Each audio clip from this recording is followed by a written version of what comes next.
These dead plants are the perfect inheritance for the children of a failed dreamer. The stepmother Gabriella smiled cruelly as the notary read the will. David, barely 10 years old, squeezed his 5-year-old sister Emily's hand. He was trying not to tremble. Their father had died 3 days ago. Now the woman who had replaced their mother in Dad's heart. She was taking everything from them, the house, the thriving vineyard, and their future. She was leaving them just 5 acres of dry vines their mother had planted before she died, a ruined shack, and $100 as a sick joke. Your mother died in childbirth. But what Gabriella didn't know was that those dead roots were hiding a secret, and that 2 orphaned children were about to build an empire. That would bring her to her knees. If this story touched you, leave 2 words below.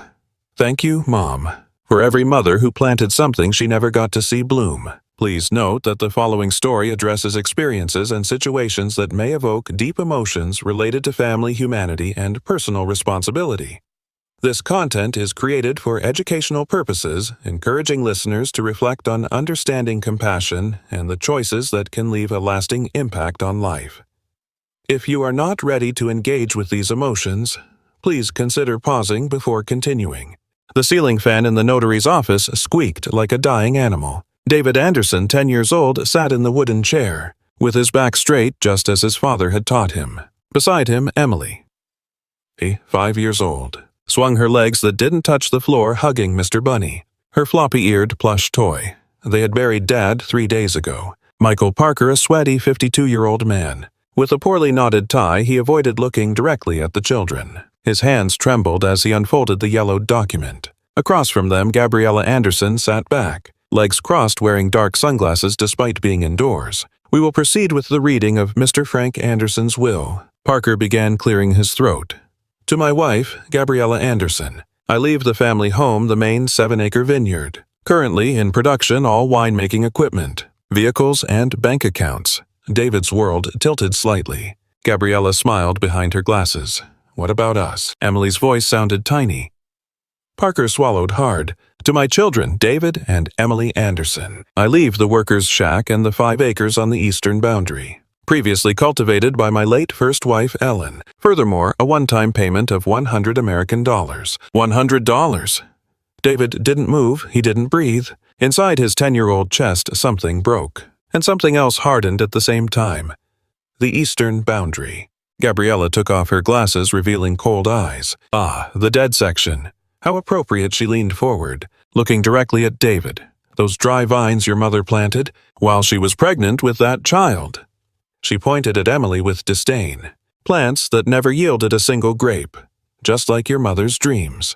Ma'am, please, Parker tried to intervene weakly. Please, what their mother, the great Ellen the botanist, she wasted years on those useless plants. And when she finally had this girl, her body collapsed. She turned toward Emily. Your mother paid the price for that pregnancy, and you will live with what she left behind. Now you will live with her failure. It's poetic, don't you think? Emily began to cry in silence. David pulled her tight against his chest, covering her ears. Those dead plants, Gabriella went on, are the perfect inheritance for the children of a failed dreamer. A dump and barren land, that is all you deserve. David looked up. His brown eyes met Gabriella's. He didn't say a thing. He didn't cry. He didn't beg. He just looked at her with an intensity that made her take half a step back. She wasn't a dreamer, David finally said, his voice calm and deadly. She was a botanist. And what did her botany give her? Gabriella laughed. A grave. 2 hours later, David and Emily stood at the entrance of their house, watching as Rosa, the housekeeper with red puffy eyes, stuffed their clothes into black garbage bags. I'm so sorry, children, Rosa whispered. I don't want to do this. It's okay, Rosa, David said, his voice void of emotion. He had decided something in the notary's office. He would never show weakness again. He was the man of the house now. Mom was dead. Dad was dead. It was just the 2 of them left. Rosa slipped something into David's pocket when Gabriella wasn't looking. 20 crumpled dollars and 6 garbage bags. That was all that was left of their lives. Clothes, some books, Emily's stuffed animal, a photo of their parents. That is all. Gabriella appeared at the door. Right, I need that space. David picked up 3 bags. Emily grabbed one with both hands wobbling. David, his sister whispered as they walked down the gravel path, where are we going to sleep? David stared straight ahead at the dusty horizon. 2 miles away, barely visible under the cruel sun, a small structure rose up between rows of gray, twisted sticks. "We'll see," he lied, trying to sound brave. "We're going to be okay, little sister.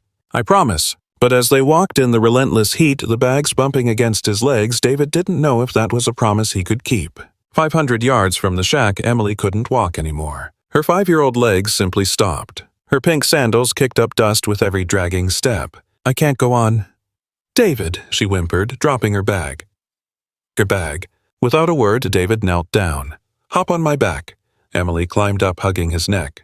David staggered under the combined weight of his sister and the 3 bags he was carrying, but he didn't stop. One step, then another and another. The 4 o'clock sun beat down like molten lead on their heads. From this distance, he could see the whole vineyard. 5 acres of gray vines twisted like half-buried skeletons. Not a single green leaf, not a sign of life, just endless rows of death under the merciless sky. In the background, almost invisible among the dead plants, stood the shack. When they finally arrived, David set Emily down on the ground and pushed the door open. It had no lock, not even full hinges. The rotten wood creaked, opening into a suffocating darkness. The smell hit him first. Dampness, rat droppings, and something sweet and rotten. David took a step inside, waiting for his eyes to adjust. One room, just one. The roof had a hole the size of a soccer ball in the corner, letting in a beam of light that illuminated the dirt floor covered in animal droppings. Cobwebs hung like gray curtains. In one corner there was a rusty metal bed frame with no mattress.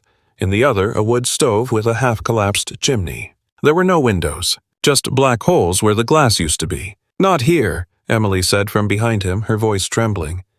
"David, we can't stay here." But they had no choice. David knew it, and Emily knew it too. For the next 3 hours before the sun fully set, David worked harder than he ever had in his life. He used a dry branch as a broom, sweeping the animal droppings out the door. He dragged the stained mattress Gabriella had given them and shoved it into the least dirty corner. Emily helped him as best she could, clearing away the biggest cobwebs with a stick, even though she cried every time she touched one.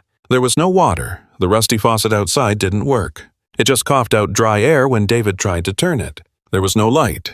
When the sun went down, the darkness was absolute. And there was no food. "I'm hungry," Emily said, sitting on the mattress. She hadn't eaten in 14 hours. Her voice sounded so small, lost.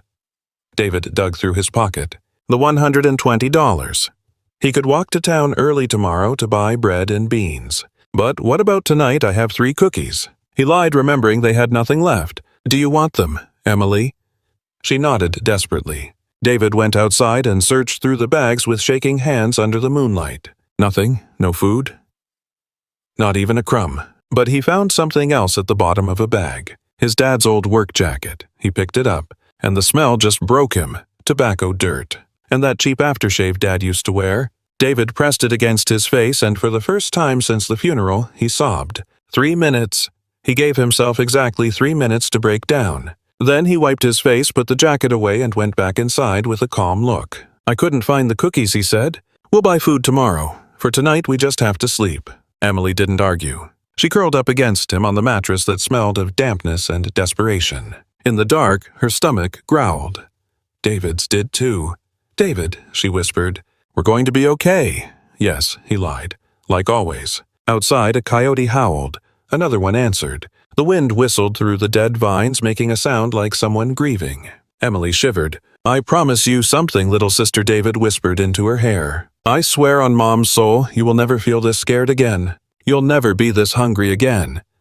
"I don't know how, but I'll make it happen." Emily finally fell asleep exhausted. David stayed awake all night, listening to the animal sounds, watching the rotting wood creak, with his own thoughts spinning like windmills. "I'm 10 years old. I'm the man of the house now. Dad's gone. Mom's gone. It's just me." When dawn painted the sky pink, David got up, walked to the door, and looked out at the 5 acres of dead plants. "Mom planted these," he murmured. "If she thought they were worth something, then they are. I just have to figure out what." And for the first time since Dad died, David felt something other than fear. He felt determination. The next morning at the shack, David discovered the well was dry. He turned the rusty crank next to the hovel, pumping with all his might. Nothing. Just hot air and a hollow sound. He stuck a long stick down the hole. It hit the bottom at 6 feet. Not a drop. Without water, they'd be dead in 3 days. "Stay here," he ordered Emily. "I'll be back soon." He walked 3 miles to town under the blazing sun. At the town square fountain, he filled 2 plastic bottles. On the way back, he bought hard bread and dried beans. $30 gone, 90 left. The water lasted 2 days. The third day dawned hotter than ever. David poured the very last glass for Emily, who drank it down with glassy eyes. He didn't take a single sip. "I have to go back to town. I want to go with you," Emily begged. "It's not far. You rest here." But Emily, with all the stubbornness of a 5-year-old, didn't listen. 10 minutes after David left, she slipped out of the shack, dragging Mr. Bunny behind her. She wandered through the rows of twisted grapevines. Then she saw something move a brown rabbit with white ears. Real, alive. Emily dropped her teddy and ran. "Wait!" The rabbit darted between the vines. Emily chased after it, laughing for the first time in days. Left right deeper into the rows. Then the ground disappeared beneath her feet, and she fell into darkness. Her scream tore through the air. She hit hard, dirt rolled, and stopped. Pain in her arm, total darkness. David heard the scream when he was halfway to town. Hearing his name, pure terror, he dropped the bottles and bolted. His lungs burned. 3 minutes 5. Where was Emily? "Where are you, down here?" David found the hole hidden among the vines. 6 feet wide. He peered in. Pitch black. "Are you hurt?" "I don't know. It's dark." Without thinking, David jumped. He dropped 6 feet, landing on loose dirt. Pain shot through his ankles, but he ignored it. He crawled toward the sobbing. "I've got you." "I'm right here." Emily threw herself into his arms, shaking. "I fell." The rabbit. "Shh, are you okay?" David's eyes adjusted. Light was filtering in from the hole above. They were in a tunnel, and he heard something soft like water. He followed the sound. 15 feet, 30, then he saw it. Water gushing from a crack in the rock, flowing down a carved channel. Clean, cool water. David fell to his knees and drank. It was real. It was life. "Emily, there's water." As she crawled toward him, David noticed markings carved into the wall. He leaned closer, running his fingers over the letters. EA 2015. Ellen Anderson 2015. 8 years ago. "Mom did this," David whispered. "Mom knew. She built this for us." Emily touched the letters. "Mom knew we'd be here." David looked at the tunnel, the water. The channel flowing toward the dead vines. The plans, the engineering. The secret. "I think so," he said. "I think she knew a lot of things." They climbed out using roots as a ladder, soaked but alive. Emily asked, "What else did Mom leave?" David looked back at the shack, with new eyes.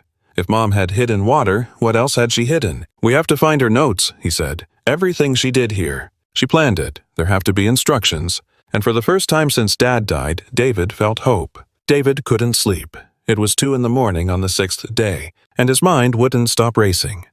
EA 2015. Mom built that tunnel. Mom knew. He lit the candle Rosa had tucked into his bag. Trembling light filled the shack. Emily was sleeping on the mattress, hugging Mr. Bunny. David began to search. He checked every corner. The box of rusty pots, the threadbare sheets, the pile of old books in the corner he'd ignored until now. He pried up every loose board in the rotting wooden floor. At the third board, something creaked differently. David jammed his fingers into the crack and pulled. The wood gave way, revealing a hollow space underneath. Inside, wrapped in oilcloth, was a worn leather book. His hands shook as he unwrapped it. The leather felt soft from use, the corners bent back. On the first page in faded blue ink was a date, December 15th, 2018. 3 months before Emily was born. And then his mother's handwriting. David recognized it from the few birthday cards he still kept, elegant, slanting slightly to the right. "My beloved children, if you are reading this, I am not with you. The doctor says the pregnancy is high risk. My blood pressure is dangerous. Maybe I'll survive the birth, maybe I won't. But if I don't, I need you to know something. I won't truly be gone. I am in every root, every leaf, every drop of water flowing beneath the earth I planted for you. This vineyard is my love letter. These pages are my voice. David, you will be strong, stronger than you can imagine. Emily, I only held you for a few minutes, but in those minutes I loved you enough for a lifetime. Follow the instructions in this journal. Care for the vines just as I would have. And you will find that death is not the end. It is just a different kind of planting." The candle flickered. David couldn't breathe. He turned the page. Precise botanical drawings, root systems, leaves with labeled veins. Grape clusters with measurements. Marginal notes in small print, pH 5 to 7. Planting depth, 16 inches, morning watering, never at noon. His mother had been a scientist, an artist of the earth. More pages, pruning calendars, soil composition, grape varieties, Merlot, Cabernet Chardonnay. And between the technical pages, messages. David, be patient. Great things take time. Emily, you are my miracle. Never doubt that. If the vines look dead, they aren't. They are only sleeping. Just as you sleep every night waiting for tomorrow, I will wait in them. David could no longer see the words. Tears fell onto the yellowed paper, staining it just like his mother's tears. They must have stained it 8 years ago. For the first time since the funeral, David cried. Not silently, not hidden away, he sobbed. Hugging the journal against his chest, a hoarse, broken sound tearing from his 10-year-old throat. Emily woke up. She saw her brother trembling in the candlelight. David couldn't answer, he just wept. Emily crawled toward him, scared but brave. What is that, David? He showed her the first page. Emily didn't know how to read well yet, but she recognized one word. Mom. It's from Mom, she whispered. Yeah. David wiped his face with the back of his hand. She wrote to us before she died. She left us instructions for everything. Emily touched the paper with reverence as if it were holy. What does it say? David read aloud, his voice breaking with every word. When he finished the opening letter, Emily had tears on her cheeks. She knew about me too, she said in wonder. Mom knew me. She loved you, David corrected. So much that she planned all this for us. They spent the next hour looking through the pages. David didn't understand half the technical terms. Photosynthesis, oxidation, tannins, but he understood the love. Every diagram, every note, every careful instruction was an act of faith. From a woman who knew she might not be there to watch her children grow. On the last page they read that night, they found something else. If Mrs. Carmen Soto is still alive when you read this, find her. She knows everything I know. I told her every detail. She is my voice when I cannot speak. Trust her just as you trusted me. Emily yawned.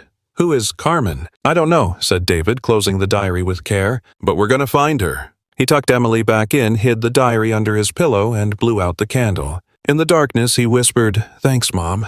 I heard you. And for the first time in 6 days, David slept peacefully. On Sunday morning, David took Emily to church. Not because they were particularly religious. His parents never had been. But David knew something. Small towns in Napa Valley work that way. If you needed help, you went to church. If you were looking for someone, you'd find them there. They put on their cleanest clothes, well, the least dirty ones they had. David combed Emily's hair with his fingers, forming a clumsy braid. She was carrying Mr. Bunny under her arm. They looked exactly like what they were, 2 lost kids looking for mercy. St. Raphael Church was small but pretty, with white adobe walls and bells that had rung that morning. Inside, polished wooden pews smelled of incense and wax. David and Emily slipped into a back pew. Throughout the whole service, David felt eyes on him. An older woman in the 5th row, white hair pulled back in a bun, a simple blue dress, wrinkled hands holding a rosary. She kept turning around to look at him. David pretended not to notice, but the scrutiny made him nervous. When Father Michael gave the final blessing, David tried to get out fast.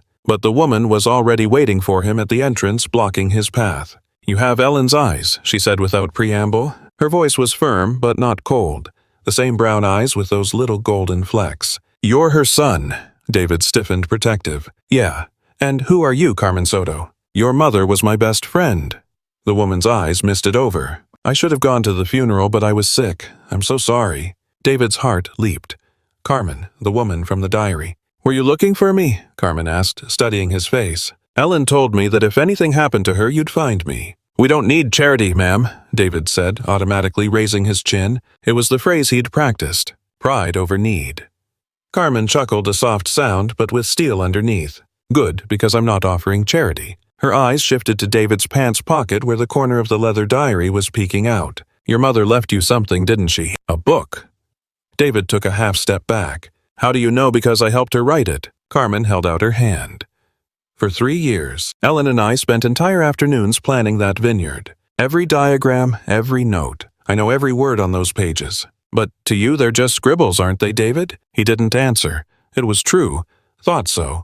Carmen lowered her hand. So let me offer you something better than charity education. I'll teach you to read your mother's language. In exchange, you work hard and you don't give up. Deal. Before David could answer, a voice interrupted Mrs. Carmen. She was a teacher for 40 years, said Father Michael, walking over in his black cassock. He was about 55, with a gray beard and kind eyes. If she says she can teach you, believe her, and trust her like you trusted your mom. They were like sisters. Emily tugged on David's shirt. Ask her about the water. Water. Carmen knelt down to Emily's level. "You found the spring." "Yep," said Emily proudly. "I fell in the tunnel and David jumped in to save me." Just like my Ellen, always planning 2 steps ahead. Carmen straightened up. "Come to my house this afternoon. 17 Jefferson Street. Bring the diary." David wanted to refuse. He hated needing help, but he looked at Emily. Then he thought about the 5 acres of dead plants in the diary full of words he didn't understand. "All right," he said finally. At 3 in the afternoon, they knocked on the door of a small house with a front garden. Carmen opened up an orange cat curled in her arms. Inside, it smelled of lavender and old books. The walls were covered in shelves packed with volumes on botany, agriculture, and soil chemistry. A wooden desk held papers and a magnifying glass. David took out the diary. Carmen took it with reverent hands, running her fingers over the cover. "The last time I saw this, Ellen was 8 months pregnant, crying while she wrote." She opened to a page with root diagrams. "What do you see here, David?" He frowned. "Drawings, numbers. I don't understand any of it." He paused. "Do you see this symbol, Carmen?" He pointed to a small drawing that looked like a letter P with a small H. "What do you think it means? I don't know." "Then figure it out. Your mother didn't leave you easy answers. She left you a university." Carmen closed the book. "Every time you come, I'm going to ask you questions. You will find the answers." That's how she learned. That's how you will learn. David felt frustrated. "Can't you just tell me?" "I could, but it wouldn't do you any good. The knowledge you earn yourself is the only kind that sticks." Carmen smiled. "Ellen made me promise to teach you this way. Nothing handed to you, everything earned." Emily had been exploring. From the back garden, she shouted, "It smells like Mom." They went out. Emily was kneeling next to a bush of purple flowers, inhaling deeply. "Lavender," said Carmen, "Ellen's favorite scent. It grows on your property." "Yeah," said David, remembering wild plants among the vines. "Lots of it." "Then you have your first business," said Carmen, cutting a stem with garden shears and handing it to Emily. "While the vines sleep, the lavender can wake them up." Walking home with the stem of lavender, Emily asked, "Can we make it grow?" David stopped. An idea flashed. "What if we sell the lavender?" He looked at her. She looked at him. They both smiled. The day after meeting, Carmen, David, and Emily started their new project. For the next 5 days, they became gatherers. They discovered that wild lavender grew in patches scattered all over the property, especially near the dead vines. Tough plants with purple flowers that survived where nothing else could. They harvested at dawn before the heat could wither them, cutting the stems carefully just like Carmen had taught them. They filled 3 baskets. "Now, hang them upside down in the shade," instructed Carmen when they brought the harvest to her house. 5 days to dry completely. If there's dampness, they'll rot. They used the inside of the shack. David hammered crooked nails into the beams and hung the stems in bunches. The scent filled the space, transforming a place that had smelled of death into something almost beautiful. While they waited, Carmen taught them how to sew. Emily turned out to have nimble fingers. David was clumsy, constantly pricking himself, but he kept at it. With scrap fabric Carmen gave them, they made small square sachets. On the 5th day, disaster struck. David burst into the cramped room and screamed, "Moths!" Dozens of them fluttering around the dried lavender. 20 bundles were already ruined, the petals eaten away, leaving only bare stems. "No," Emily cried, seeing days of hard work destroyed. David wanted to give up. He wanted to scream, but he looked at his sister and remembered the promise he'd made her. "I will never let you go hungry." "We'll do it again," he said, his jaw clenched tight. Carmen taught them a trick. Dried peppers hung between the bunches. The moths hated the smell. They gathered fresh lavender and dried it all over again. This time, with protection, it worked. By Saturday, they had 30 perfect little bags. Emily designed labels with paper and markers that Father Michael had given them. Drawings of purple flowers surrounding the words Ellen Lavender in her best 5-year-old handwriting. "It's perfect," David said, sticking each label on with homemade glue. On Sunday, the church fair filled the plaza food stalls, craft sweets, families strolling around. David and Emily set up their borrowed little table in a corner, with the 30 sachets arranged carefully. Price $15 each. David's stomach was in knots. What if no one buys? What if they think it's stupid? Emily held tight to Mr. Bunny, her eyes big and nervous. The first person to approach was a middle-aged woman. David didn't recognize her until she spoke. "How much are they?" It was Rosa, the housekeeper, who had packed their things in trash bags. $15, David said, his voice ice cold. Rosa took 5 sachets, put her nose to one, and inhaled. "They smell like Ellen used to smell." She took $75 out of her purse. "I'll take 5. "Rosa," David started. "Don't say anything." Rosa pressed the money into his hand, then whispered so low only he could hear. "Forgive me, I didn't have the courage to disobey her, but I pray for you both every single day." She hurried away, wiping her eyes. David looked at the $75, their first sale, and felt something strange in his chest. Forgiveness, maybe. The sales continued. An older lady, a young mother wanting one for her baby's room, 3 teenagers who thought they'd smell nice in their drawers.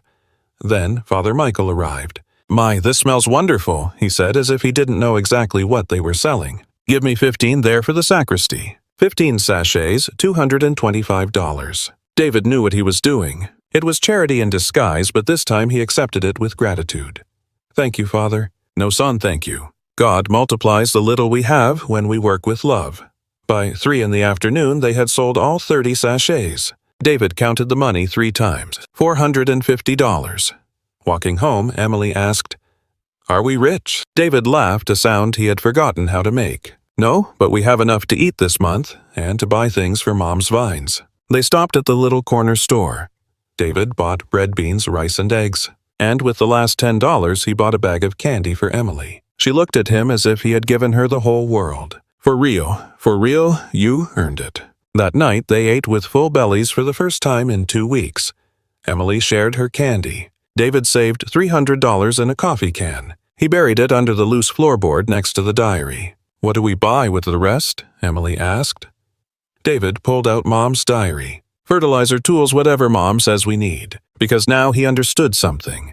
Those dead vines weren't his prison. They were his future. Year 1. 3 weeks after arriving, David was 10 years old when he started in earnest to revive his mother's vineyard. With the $300 saved from selling the lavender, he bought his first tools. He bought pruning shears and gloves. He also bought a small shovel. Every morning, he walked between the rows with the diary tucked under his arm. He'd read the instructions Carmen translated. Severe pruning, leave only the main trunk. His hands got covered in blisters. The shears felt heavy after the first hour, but he kept cutting plant by plant. Emily helped with the water.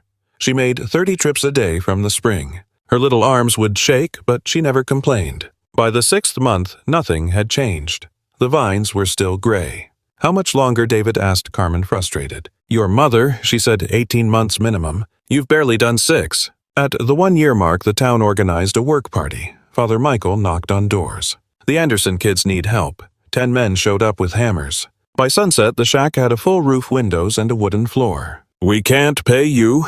"Nobody asked for payment," Mr. Stevens interrupted. "Your mother helped my wife. This is returning the favor." Month 18. Spring. David was inspecting row 12 when he saw it. Green. A tiny sprout was emerging from the gray trunk. He knelt down, touching it with a trembling finger. It was real. A perfect green leaf. "It's alive!" Emily screamed. He ran 3 miles to town. He burst into Carmen's house. "Plant 143 has a green leaf." Carmen dropped her cup. "Show me." When she saw it, she fell to her knees. "Ellen," she whispered, touching the leaf. "You were right. Your baby's made it." Tears rolled down her cheeks. By the end of spring, 15 more plants showed sprouts. Year 2. David turned 11. His voice was starting to crack. He'd grown 2 inches. Of 120 vines, 10% now had green leaves. The lavender business stabilized. $500 a month. With that, David bought fertilizer tools, hoses, and paid for Emily's school. His 6-year-old sister got off the bus that first day in a clean blue uniform with a new backpack. She wasn't the barefoot girl anymore, she was a student. "How was the teacher?" She said, "I draw beautifully," Emily replied. "I told her my brother does magic with plants. It's not magic, it's work. To me, it's magic." Year 3. David was 12. That's when Isabella Fuentes arrived, a university student studying agricultural engineering. 21 years old, with round glasses and notebooks always in her hand. "I heard about 2 kids reviving a dead vineyard." She said, "Can I study your method?" "We just follow my mother's diary." Then she had the method. "Can I see it?" Carmen nodded. "Let her help?" Your mother would have wanted to share. Isabella brought university books, explained complex terms, and taught them drip irrigation. "You have 30% alive," she calculated. "In agriculture, that's miraculous." After 8 years of abandonment, David now stood 5 feet 4 inches tall with a deep voice. He could carry sacks of fertilizer. His hands had permanent calluses. At 7, Emily read better than older kids. She designed labels for the lavender with such skill that people collected them. In June of the third year, David found clusters of white flowers on the vines. "Those are grape blossoms," Isabella explained. "It means next year you'll have grapes. Real grapes. Actual grapes. Your first harvest." That night David wrote in the diary, Year 3. The flowers finally came. "Thank you, Mom." The next day, a pickup truck drove slowly past the vineyard. David recognized it. It was Gabriella's. She stared out the window at the green rose, so different from the dead plants she'd left them with. Her face went dark. The truck sped up and drove off. David felt a chill run down his spine. Something about that look told him this wasn't over yet. March Year 4. The first harvest. David was 14, his shoulders broad from 4 years of hard labor. Emily was 9, and she'd grown tall and thin. The grapes hung in perfect bunches. Dark purple Merlot, small concentrated Cabernet. 200 pounds. It wasn't much, but it was everything. For 3 days they harvested by hand David, Emily, Isabella, Carmen, and Father Michael. Every single cluster was treated like a treasure. The priest had borrowed some equipment, a manual crusher and 3 old but clean barrels. "Now comes the hard part," Isabella said. "One mistake and 4 years are lost." David opened the diary to the winemaking section. Detailed instructions, temperatures times exact measurements. They crushed the grapes by hand. The purple juice stained their arms. Emily stomped the last grapes in a tub, laughing. "Mom did this," she said, "and now we are too." They filled the 3 barrels. The sweet aroma filled the shed. 3 weeks, David read. Check the temperature twice a day. They were the longest 3 weeks of his life. Day 21, the moment of truth. David, Emily, Carmen, Isabella, and Father Michael all gathered round. David opened the first barrel with shaking hands. He poured the wine into 5 glasses. The color was perfect. Deep ruby red. "Smells good," Isabella said. David raised his glass. They toasted and drank. Sour, way too sour. Like watered-down vinegar, impossible to swallow. David spat it out. The others did the same. "No," he whispered. No, it's very acidic," Isabella confirmed. "It's undrinkable." Something inside David broke. "I did everything Mom wrote." His voice cracked. Every step was exact. The tears started coming. 4 years. 4 years of bleeding hands of hope. 4 years wasted. He sobbed, falling to his knees. All for nothing. Emily ran to hug him. David didn't cover his face. At 14, he cried just like the 10-year-old boy he used to be. Carmen knelt down this diary in her hands. She flipped through the pages fast. "David, listen. Page 47. "I don't want to read." "Read it," Carmen ordered. David took the diary. "My first batch failed. Too acidic. The second one too. The third failed in a different way, but the fourth was perfect. Son, if you are reading this after a failure is just success in slow motion. Adjust the pH with calcium carbonate. See diagram below. Ferment it again. Don't give up. Love, Mom." David looked at Emily. "Mom failed 3 times and got it right on the 4th, she said. "We're only on the 1st. David studied the diagram. Isabella brought the calcium carbonate. They measured, adjusted, and fermented it again. Another 3 weeks. Week 6, second tasting. Just the original 5. If it failed, there wouldn't be any extra witnesses. David poured the wine. Same color, but the aroma was different. More complex. For Mom, he whispered and drank. The liquid slid down smooth, balanced. Notes of dark fruit spices, a long finish. He said nothing he couldn't. Carmen took a sip. Her eyes filled with tears. "This is Ellen," she whispered. Exactly how she would have made it. Isabella nodded. "It's good. Really, really good." Father Michael raised his glass. "A miracle takes time, but it's worth every single tear." David hugged Emily. They were both weeping with joy. "We did it," no, David corrected himself. "Mom did it. We just followed her lead." The priest interrupted them. "Enter this in the regional competition. People need to taste what you've built." David looked at Emily. She nodded. Mom would have wanted them to taste her dream. And for the first time in 4 years, David believed they'd done something extraordinary. The competition hall smelled like oak and fermented grapes. David set the 3 bottles of Ellen's Dream on the judge's table. His hands shaking, Emily squeezed his arm. "Mom is with us," she whispered. The judges blind tasted 20 wines from across the state. David watched their neutral faces spitting into silver cups. They were scribbling notes. Gabriella was in the back row. She wore a black dress, pale face. The head judge stood up. "The winner is Ellen's Dream from Reborn Vineyard." The room exploded with applause. David couldn't breathe. Emily jumped up screaming. Carmen was crying in the second row. The prize was $50,000 and a distribution contract for 3 states. David walked up to the stage. His legs were like jelly. He looked at Gabriella. She stood up and stormed out the door, slamming against the wall. That night in the cabin, David was counting the dollars. For the 10th time, when someone knocked on the door. "Who is it?" he shouted. "It's Parker, Michael Parker." David opened up. The notary was drunk, shirt unbuttoned. His eyes were red. "I came to tell you the truth," he stammered. 5 years ago, Gabriella paid me $50,000 to change the will. The real will. The real one left 50% of the vineyard. To you and Emily. I changed it. I'm sorry." David froze. The world spun. "I changed the will. I destroyed the trail. There is nothing left you can take to court. I am sorry. I robbed you. I can't live with this." Michael stumbled off into the darkness. David shut the door, breathing like a wounded animal. Emily came out of the room. "What happened?" David punched the wall. His knuckles bled. "They robbed us. All this time they robbed us." Emily wept. David hit the wall again. And again. Carmen came running from her house. "What happened, David?" He told her everything. Carmen closed her eyes. "The law failed, but the vines didn't. You didn't fail. It is not fair, is it? But you won anyway. She can't take that away. From you." David collapsed on the floor, sobbing. Emily held him. "Mom knew this would happen," Carmen whispered. "That is why she left the diary. Why she planted the vines. So you could win without the law." David took a deep, slow breath. The $50,000 prize was on the table. The signed contract. Gabriella had nothing. The next morning, Rosa knocked on the door. "David, Emily, Gabriella's vineyard was seized. She is bankrupt. The auction is in 2 weeks." David and Emily looked at each other. Justice does not always come from a judge. Sometimes it comes from the roots. 2 days later, Gabriella knocked on the cabin door. No makeup, gray hair, shaking hands. "David, Emily, I need to ask you something." David opened the door. He did not invite her in. "What do you want?" "My vineyard is bankrupt. The banks are going to auction it off. If you buy my wine wholesale, I can pay the debts. Please." Emily appeared behind David. "Like you helped us." Gabriella hung her head. "I deserve that, but please." David closed the door without answering. 2 weeks later at the town courthouse, the auctioneer banged the gavel. "Anderson Vineyard. Lot 7, debt $280,000. Bids?" David raised his hand. $300,000. Silence. No one else bid. Gabriella was in the back row, crying silently. "Sold to David and Emily Anderson." The gavel came down. David and Emily signed the papers. 12 total acres now. The whole vineyard reunited.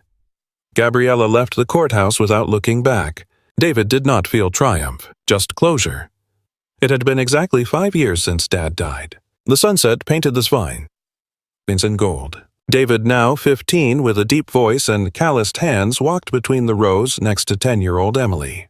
The 12 acres were full of ripe bunches, Merlot, Cabernet, Chardonnay, Syrah, all producing.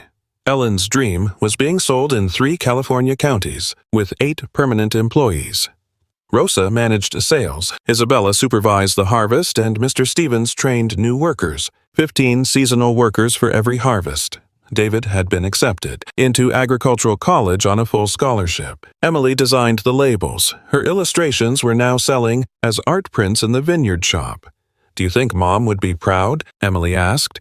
David picked a bunch of grapes, feeling the weight. She knew this would happen. That is why she left the diary. That is why she planted these dead vines. They were not dead, just sleeping, David smiled, like us. The sun touched the horizon and the vines glowed. On the label of the newest bottle, Emily had drawn 2 pairs of hands, planting a vine, a mother's large hands and the small hands of 2 children. Underneath the words, "What is planted with love never dies." David hugged Emily. "We did not win because the law helped us. We won because Mom taught us how to plant." The vines whispered in the wind. Somewhere, Ellen was smiling. The legacy was not the vineyard. It was knowing that even when you are left with dry soil and $50, you can sow a future. And if you water it with tears and hope, one day the roots wake up and never die again. This isn't just the story of David and Emily. It's a survival manual written in soil tears and unbreakable determination. Lesson 1. True legacies aren't money. They're maps. Ellen didn't leave her children a fortune. She left them a diary full of knowledge. She taught them that wisdom survives when money evaporates. Ask yourself today, what are you leaving your loved ones? Bank accounts that will be spent in months or mental tools that will last for generations? Lesson 2. Failure is feedback, not a life sentence.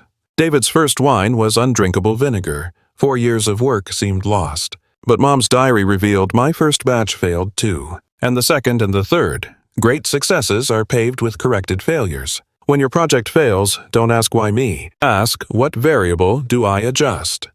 Now, Lesson 3. Strategic patience beats desperate urgency. 18 months of watering gray plants without seeing a single green leaf. Most people would have quit by month 3, but David understood something crucial. Roots grow in the invisible darkness before blooming in the public light. The work you do today without applause is the harvest you'll reap on camera tomorrow. Lesson 4.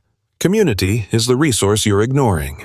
David didn't make it alone. Carmen taught him viticulture. Rosa redeemed herself with her very first purchase. Father Michael connected the resources. Mr. Stevens built the roofs. Isabella brought the science. No one truly succeeds in isolation. Drop the pride, ask for help, offer help. We all carry seeds that others need to plant. Lesson 5. Justice doesn't always come from a judge. The notary confessed to the fraud, but the law could no longer act. The deadline had passed, yet David won because he built something no court could confiscate. Don't wait for the system to be fair to you. Build value so undeniable that justice comes from the market, not the gavel. The final question isn't if you have a dead vineyard in your life. It's if you have David's courage to water what everyone else calls a lost cause, because the difference between a miracle and a failure is just one person who refuses to let go of the hose. Anything planted with love and discipline never dies. It only waits for brave hands to wake it up. If this story stayed with you, take a moment to think. What seeds are you planting today? As the years passed, David and Emily expanded their vineyard, with innovative twists like hosting summer wine tastings, with live bluegrass music drawing tourists from across California. They even started a small scholarship fund for local kids interested in agriculture, honoring their mother's legacy by paying it forward. In quiet moments, David would share stories of their struggles around a campfire with employees, turning hardships into team-building lessons that strengthened their growing empire.